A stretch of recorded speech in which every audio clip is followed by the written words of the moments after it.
2 parents, 6 kids, 1 dog, a camper named Ruby, and a car named the Beast. Distance learning across the USA and interviewing interesting people we meet along the way. This is the Ruby Road Stage Tour Podcast. Hello, everybody. This is Carmen Ventrucci with another episode of the Ruby Road Stage Tour Podcast, where we interview interesting people along the way as we distance learn in an RV, roaming across the USA. Now, the one thing all these people have in common is that they follow their road. They have figured out how to write the own rules of their life, and Randy Holden is no exception to that.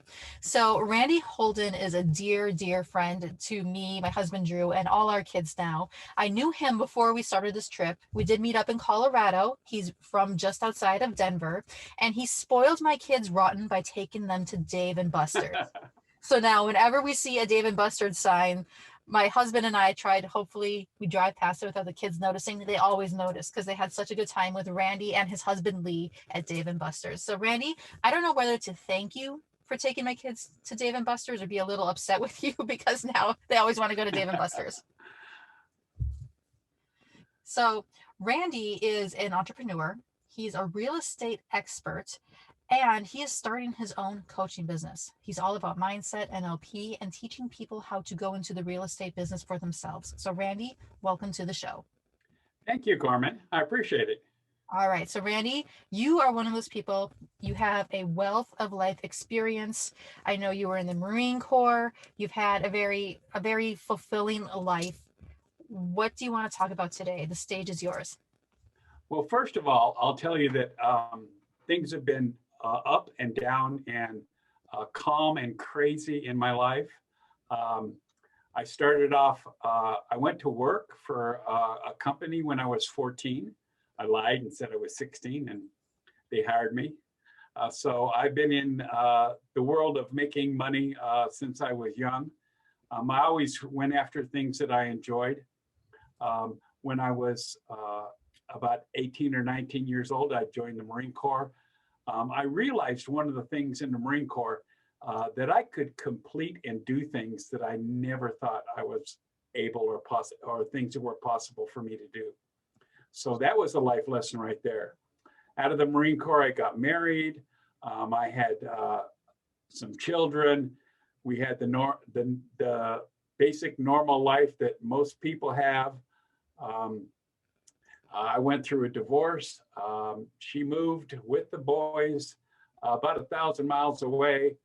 I went into a program where I was doing wild and crazy things. I bought drugs. I sold drugs. I took drugs. I was wild. I was crazy. I was running toward chaos as fast as I could run. It was having fun to the max. Never thinking about tomorrow or what's going on tomorrow. I did that for about 8 or 9 years until I had a benchmark in my life, something that happened that basically made me turn my life at 90 degrees and go a different direction.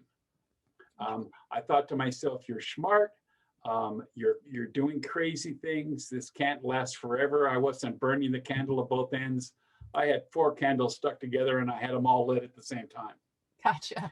And so I went and got a job in a multi-million-dollar communication business where I found myself on the floor with 70 other people in 70 different cubicles. And I worked for the large corporation for about 15 years.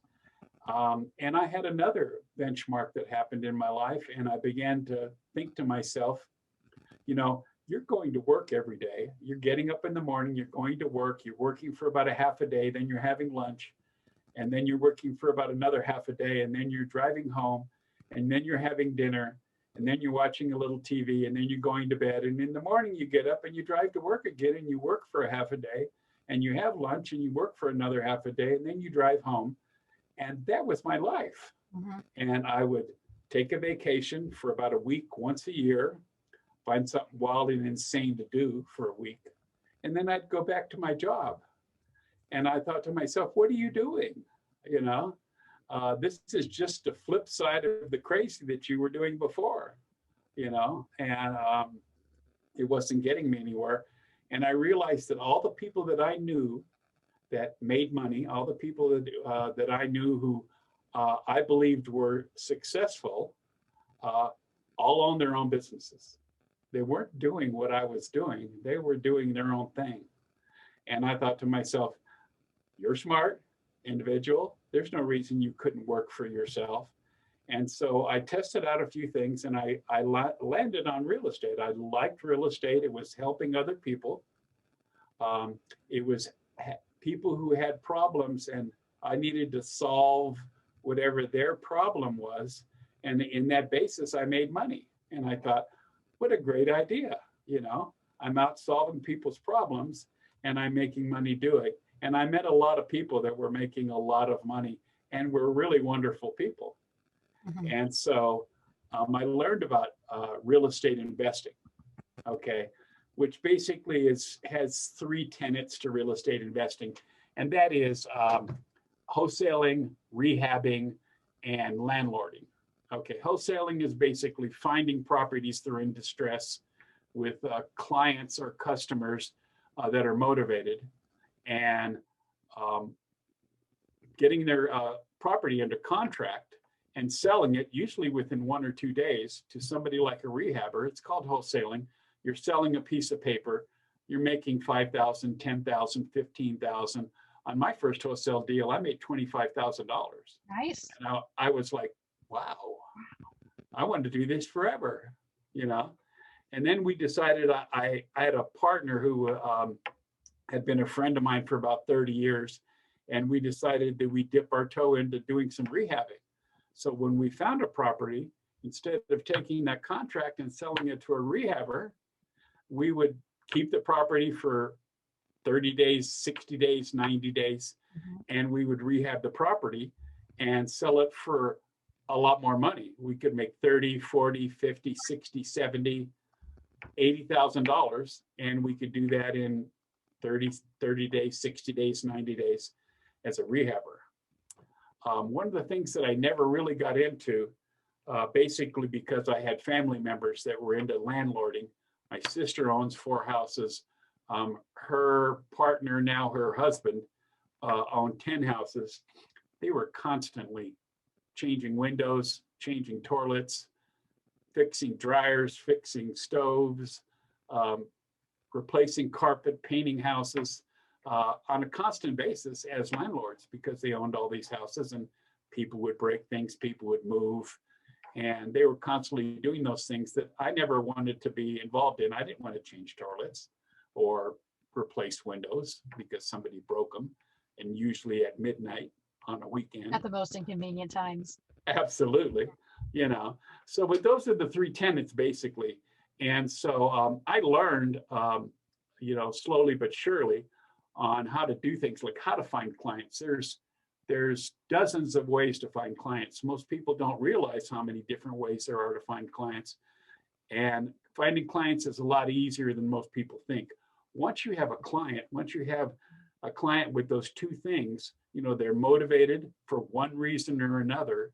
And motivated basically means, hey, I'm living in Denver. I got a job offer in Los Angeles. I need to be there next week. I can't buy a house in Los Angeles until I sell my house in Denver. I've got to sell it now. I can't wait 30 days. I can't wait 60 days. I can't wait 90 days. I got to sell it now. That's a motivated homeowner. Okay.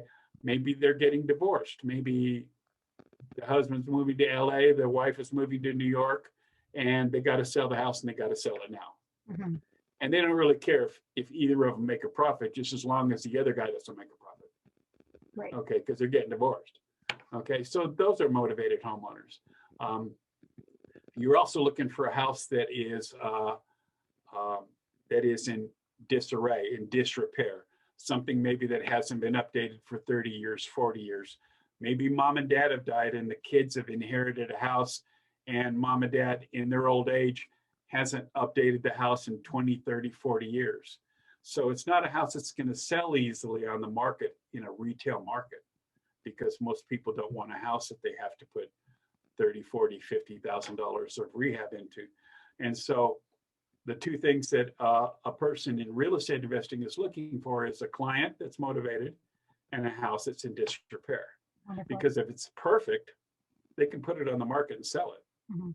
Randy, before we get into a few more details on real estate investing, and I'm an investor myself and I love it, the joys of real estate investing. Let me ask you a few questions real quick, because you mentioned something that's really good, and I want to make sure our listeners caught this. You had two benchmarks earlier in your life that caused you to shift or to make a change in what you were doing. And we don't need to go into the details of what those benchmarks were. They can be, it can be one thing somebody said. It could be a disease. It could be illness. It could be a promotion. There's all sorts of different benchmarks out there. Yeah. How did you know to stop and listen to those benchmarks and take action, do something differently once you realized it was a benchmark? Well, it had to do with self-inspection. It had to do with standing in front of a mirror and looking at yourself and being truthful to yourself at what you see. Mhm. Okay, so a lot of times we'll look at ourselves, and when we see something that we don't like, we'll ignore it and pretend like it's not there. Mm. And this is not about being right or being wrong, and it's not about what's good and what's bad. It's about what is, in your life. And this is what really got me into understanding and being interested in mindset. Mhm. Because what is it that causes us to do things? The difference between your conscious mind and your subconscious mind, which is important in mindset, and that your subconscious mind has so much more control of your life than you realize that it does. You think you have control of your life with your conscious mind. That's not actually correct. No. All Right. the decisions that you make in your life, you think you make most of them with your conscious mind when you really don't. And so if we want to change direction, if we want to do something different, sometimes there's things there that impede you from doing that. Taking a good look at yourself and seeing what you see, enjoying the things that you see that you like, and considering the possibility of changing the things that you see that you don't like. Right. And again, it's not about right or wrong. It's about, is this helping me to get to where I want to go? Or is this impeding me from getting to where I want to go? Right. And it's important to know that you have to have the clarity of where you want to go as well with that mindset, because if you don't know where you're going, then, any path is going to do. Absolutely. A little And Lewis Carroll and everybody. You and I have a mentor that we share Mhm. that likes to say the words, if you want to change in your life, you have to have some type of change in your person. Yes. In other words, nothing in your life is going to change until you change first. Exactly. Okay, so I equate it to standing in front of a mirror and Mhm. taking a good look at yourself and seeing what's going on in your life and saying, I like that, but you know what? I don't like that. Right. And if you don't like that, then you need to make a decision of what it is you need to do to change that. Mhm. And the first thing to realize is that we all have programs, okay, when we're talking about mindset. And those programs cause us to do things. And most of the things that they cause us to do are being done subconsciously. Right. You're right. Okay. And so psychology tells us, and psychology, of course, has been going on for thousands of years. But it tells us that our programs are our habits that control our life and keep us from doing things or push us toward doing things. 50% of those programs we acquire in our life rock solid concrete by the time we're 5. So most of them come from, if we were raised by a mom and dad, most of them come from our parents. Mhm. Another 35% of those programs or habits that we have in our life are rock solid and concrete by the age of 8. So 85% of our programs by the time we're 8. Now, but between 5 and 8, we may be being influenced maybe by brothers and sisters, or maybe possibly friends.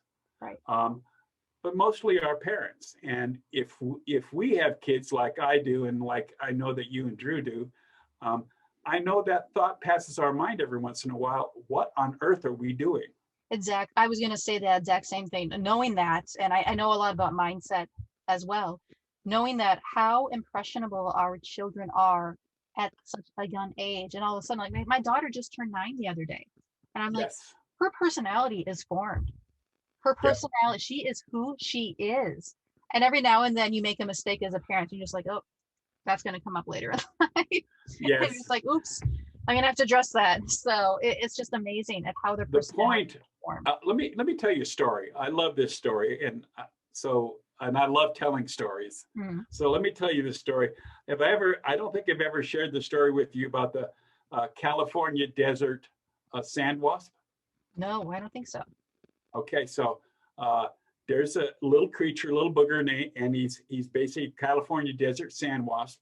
And this group of scientists, they were in college and they were going to study this little guy and see what he did and what made him tick and everything else. So they went out to the desert to spend a weekend to find some of these little creatures and follow them around and see what they were doing. And so they found that they would get up early in the morning, the sand wasps were, and they would go out and they would forage for food. And they would put the food in their mouth and they'd go back to their little hole or their little den that they had in the ground. And they would set the food down at the edge of the hole. And they would go down in the hole and they would kind of go round and round in the bottom of the hole down there, doing kind of like a figure 8. And they go round and round. You know what they were looking for? Hmm. They were looking for boogles. Boogles. Yeah. Boogles. And so they go round and round down there looking for boogles. And while they were doing that, the scientists would sneak over and take the food and move it about 10 feet away from the hole.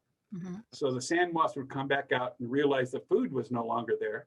And they, they had a good sense of smell. So they'd figure out where it went and they would grab it in their mouth and bring it back and they'd put it at the edge of their hole. And they'd go back down in the hole and they'd start doing little figure 8s down there, going around looking for boogles. And the scientists would go and take the food and move it again.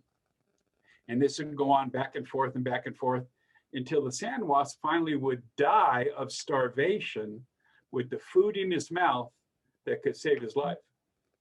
Now that is a program. Right. That's a program, solid, rock solid, concrete, never going to change. Okay. Going down in there and looking for boogles, that was his program. Okay.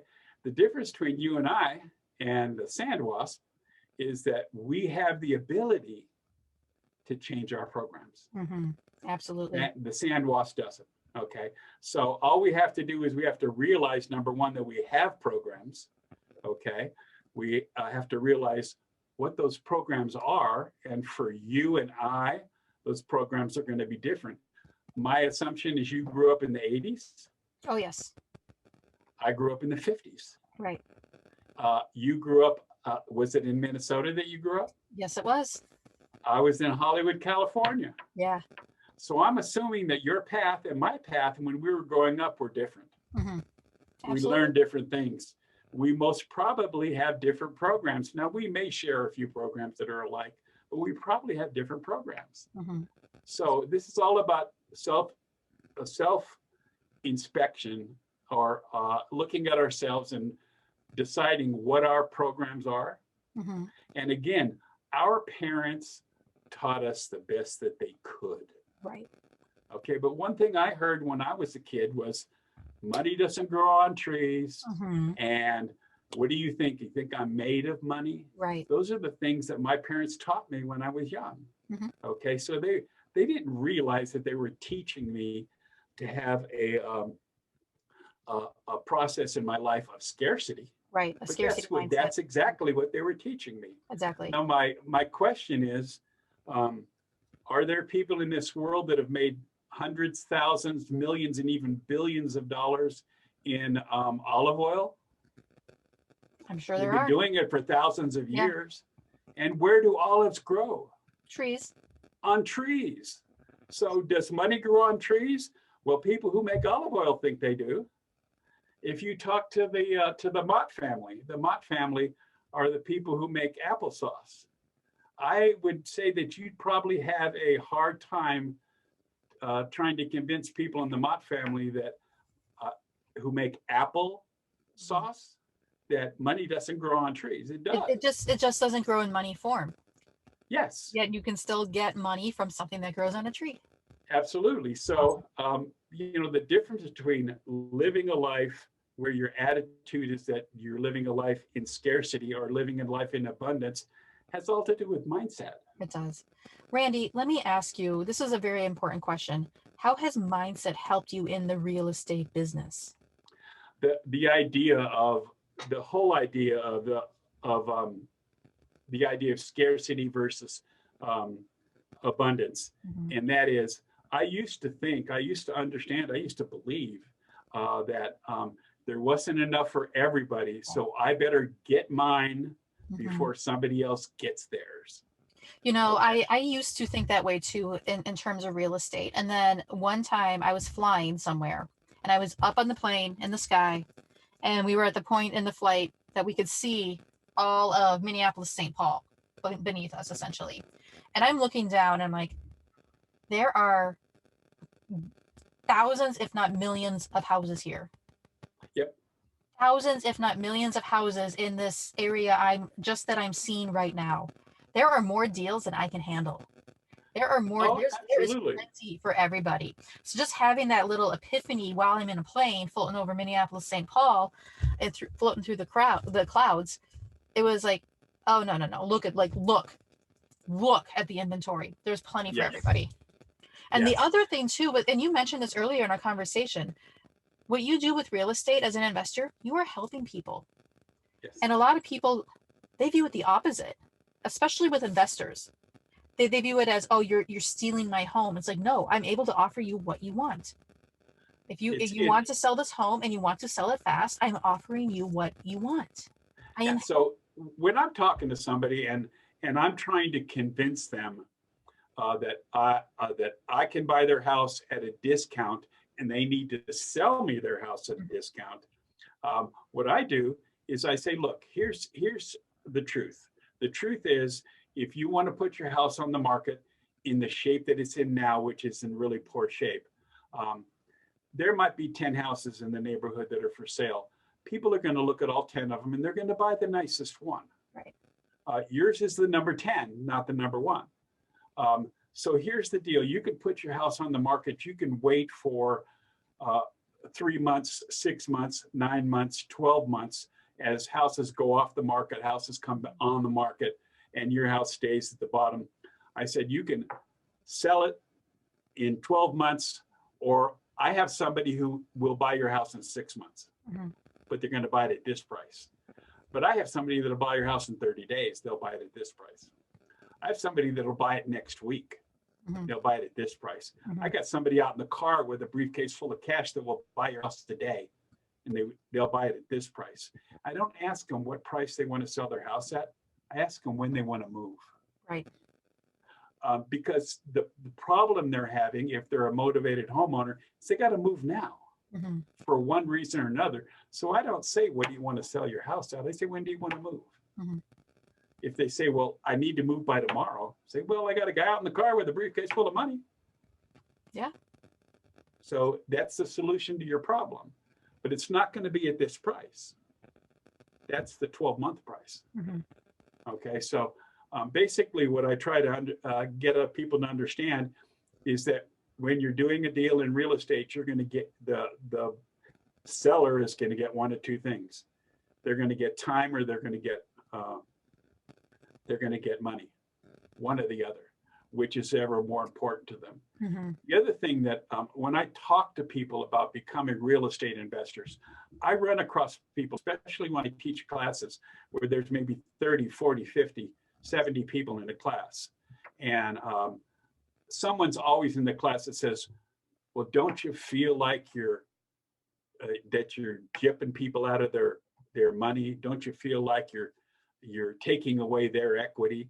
Well, people will always trade equity for time, or to solve their situation if they have equity. Second of all, when a person says, my house at retail value is worth 300, you're telling me that you want to buy it at 220. I have $80,000 worth of equity in my house. Why would I want to sell it to you at 220? Okay. The truth is, and I don't say this to to homeowners, but I say this to people who want to become students. And that is, that person didn't update their house after they lived in it for 10 years. They kept the money in their pocket. After 20 years, they didn't update the house. They kept the money in their pocket.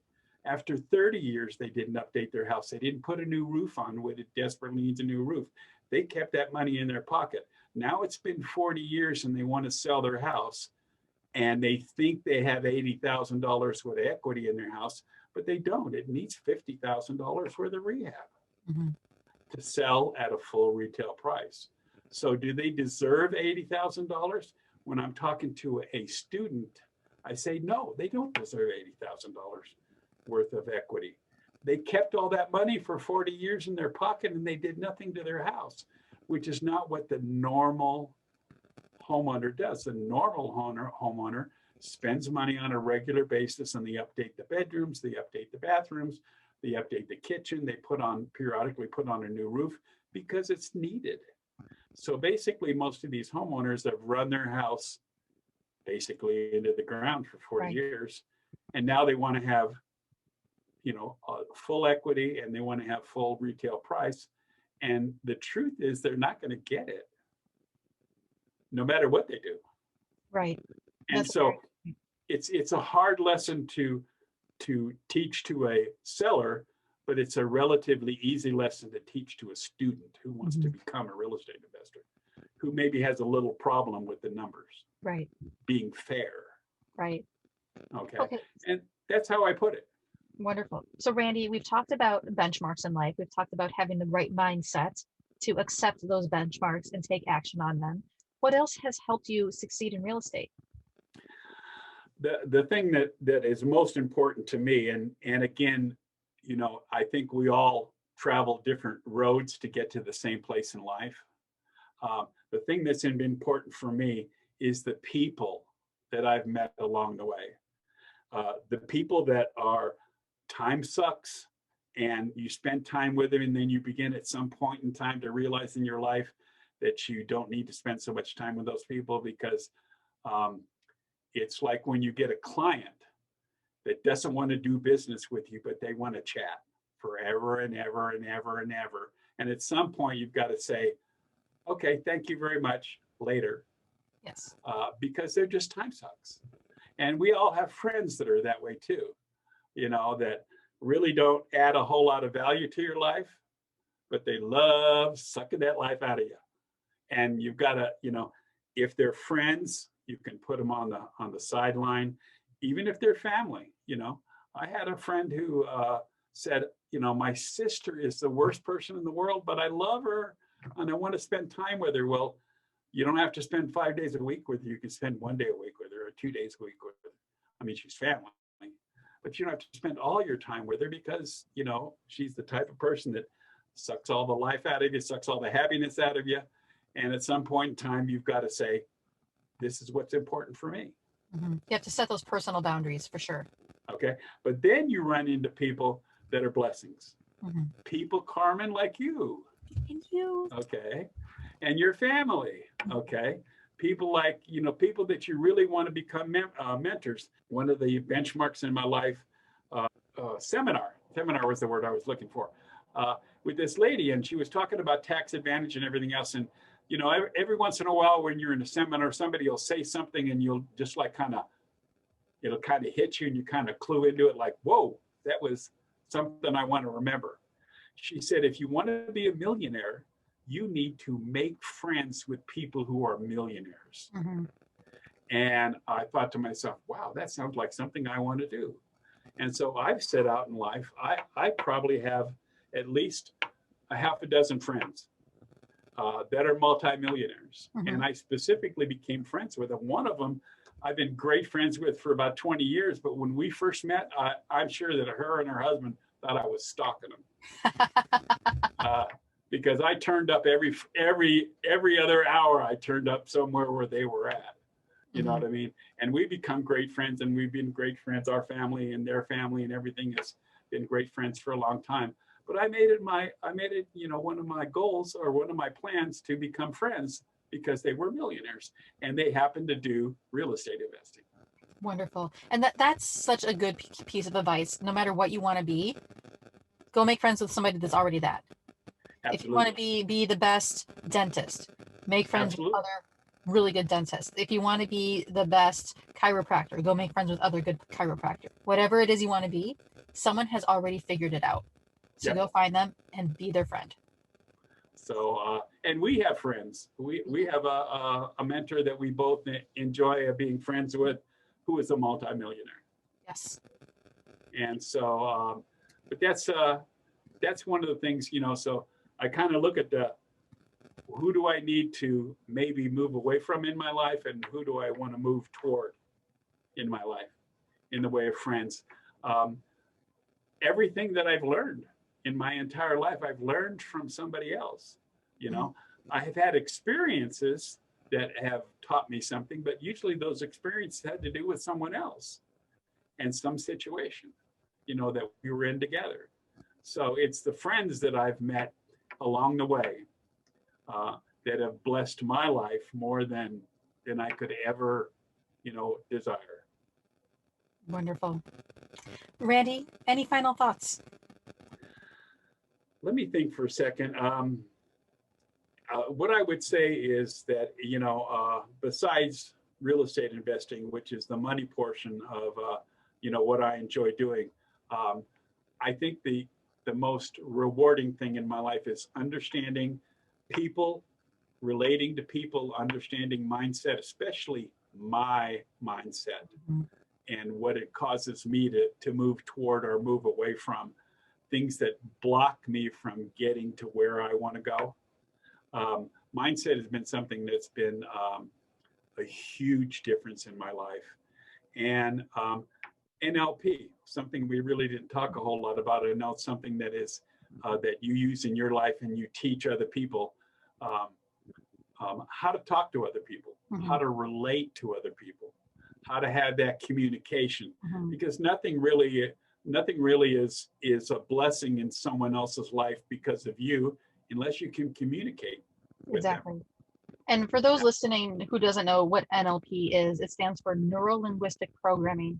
Essentially, it helps you become a master communicator so that you can communicate with ease and efficiency. When that happens, things just get easier. Yep. The idea basically is that we all have got to our point in life that we're at right now, and we've all taken different paths. We've all taken different roads. The sidewalk in my life has been different than the sidewalk in your life, even though we got to the same place. Right. And so when we communicate with people, taking a look at them, so many of us think about ourselves, think about what we're thinking, listen to what you're saying, and think more about what we're thinking. And we don't spend a lot of time really being present, listening to what you're saying and what you're communicating, because communication, as you and I both know, are only about 7% words. Right. There's so much more to communication, and if we pay attention to the words only, if all we're doing is listening to the words, we're missing the vast majority of the communication. Exactly. It's tonality, it's body language, it's Absolutely. the physiology of the person speaking that helps communicate as well. So if I come, okay, here's a little joke I like to tell. If I come home jokes. and I say to Drew says, or I say to Drew, how you doing? He knows I'm not in a very good mood. He knows I've maybe had a bad day. I'm a little cranky. If I come home and I say to Drew, how you doing? Game on. So, it's like it's the same exact words, just presented in a different package. It's presented in a different way with a very different intention and meaning. One of the things I learned, because I spent a lot of time in my business life on the telephone. One of the things I learned that really wasn't obvious in the beginning, but once I learned more about NLP, I realized that your body language when you're on the phone has a lot to do with what the person on the other end hears. And that never occurred to me. They can't see me, so how would my body language? But your body language when you're talking even if you're on the phone, has a lot to do with what the other person on the other end hears. They can hear a smile. Absolutely. They can hear a smile from 1,000 miles away through fiber optic wire. One of the other things that one of my mentors, who's one of the leading experts pretty much in the world for NLP, one of the things that he taught me was that practice was important when it comes to communicating, especially if you're talking to somebody and the information that you're wanting to impart to them is the same as you talk to different people, that practice is important. For instance, like a football team, they practice 40 hours a week to play a game for 1 hour. Right. And if they don't practice for 40 hours during that week, they constantly lose. So practice is important. So when you practice what you're talking about to somebody, he always taught me this. He said, if you want your communication to look like this, you practice like this. Right.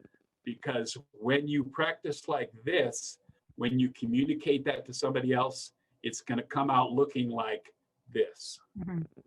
So the problem is if you practice like this, when you communicate, it's going to look like this. Right. So you practice much bigger than what you actually want to communicate. And it'll come out just the way you want it, but you have to practice big. Yeah. So for those of you listening, what Randy just did with his hands, he basically made a funnel. So if you want your communication to be the fine tip of the funnel, you need to practice everything at the large side of the funnel to get that fine tip. Yep. So the idea there is that, first of all, that practice is necessary. Most people don't think that when they get on the telephone and they talk to a client, that they need to know exactly what they're going to say before they say it. Most people just like to wing it. Right. If you want to be successful with NLP, Neuro Linguistic Programming, and you want to have the best communication that you can with somebody, you need to practice. You need to know what you're going to say so you can listen more and not be worried about what you're going to say, because you already know what you're going to say. Exactly. And really the gold in any conversation comes from that act of listening. Absolutely. And watching. Yes. Watching the person, especially if it's a live communication, or I mean person-to-person communication. Watching the person and seeing how they're acting, how they're moving, seeing how they're listening, how they're talking, whether it's fast or whether it's slow, how articulate they are, and mirroring and matching, something that is always taught in NLP. Right. Mirroring and matching the person that you're talking to. Well, you can't do all these things if you're constantly thinking about, what do I say next? You're thinking about yourself and you're not thinking about the person you're talking to. Exactly. And that's one of the things that's important about NLP. It's one of the reasons I think you and I both love the idea of NLP. Well, we are both master communicators. Yes, ma'am. So, Randy, we talked about all sorts of wonderful things today. We talked about benchmarks in life. We talked about mindset. We talked about real estate investing. We talked about helping others. We talked about being a master communicator, using the tools of NLP.